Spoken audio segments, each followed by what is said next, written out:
کہتے ہیں، مری کی انتظامیہ سے کہتے ہیں، کٹلی ستیہ کی انتظامیہ سے کہتے ہیں۔ ہمارے جتنے بھی ادارے ہیں ہم ان سے درخواست کرتے ہیں کہ کٹلی ستیہ کے اندر مزار پور ایک جگہ ہے، وہاں پہ حضرت امام حسین، حضرت امام حسن رضی اللہ تعالیٰ عنہما کے نام کی تختیاں رکھی ہوئی تھی، اور کسی بندے نے ہتھوڑا دے کے امام حسن اور امام حسین پاک کی تختیوں کو توڑا۔ استغفر اللہ العظیم۔ میں آپ سب دوستوں کی موجودگی میں مسجد میں بیٹھ کے آپ سب دوستوں سے کہتا ہوں، آپ کھڑا کر کے آپ اس قرارداد کو منظور کریں کہ ہم سب سے کہتے ہیں، انتظامیہ سے کہتے ہیں، ہم مری کی انتظامیہ سے کہتے ہیں، کوٹلی ستیہ کی انتظامیہ سے کہتے ہیں کہ جس بندے نے یہ حرکت کی ہے اسے کافر کردار تک پہنچایا جائے۔ کیا آپ سارے اس کی تائید کرتے ہیں؟ ہاتھ کھڑا کر کے کہیں کیا سارے تائید کرتے ہیں؟ اللہ پاک آپ کو اس میں جزائے خیر عطا فرمائے۔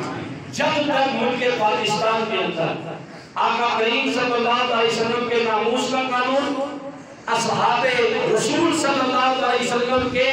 ناموس کا قانون اور آل بیت کے ناموس کا قانون اسے پاس کیا جائے، تاکہ کسی بندے کی جرات نہ ہو کہ وہ حضور صلی اللہ علیہ کی گستاخی کرے،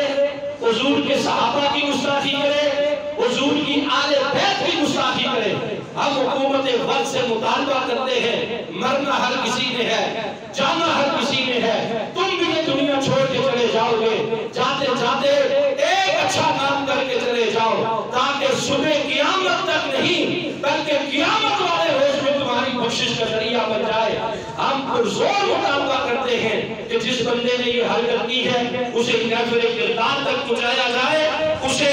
پابند سلاسل کیا جائے، قانونی جو طریقہ کار ہے اس کو استعمال کیا جائے، تاکہ آنے والے وقتوں کے اندر کسی کی جرات نہیں ہونی چاہیے کہ کوئی آل بیت رسول صلی اللہ علیہ وسلم کی عزت اور ناموس کے خلاف کوئی ہاتھ اٹھا سکے یا قلم اٹھا سکے یا بولی بول سکے۔ اللہ عمل کی توفیق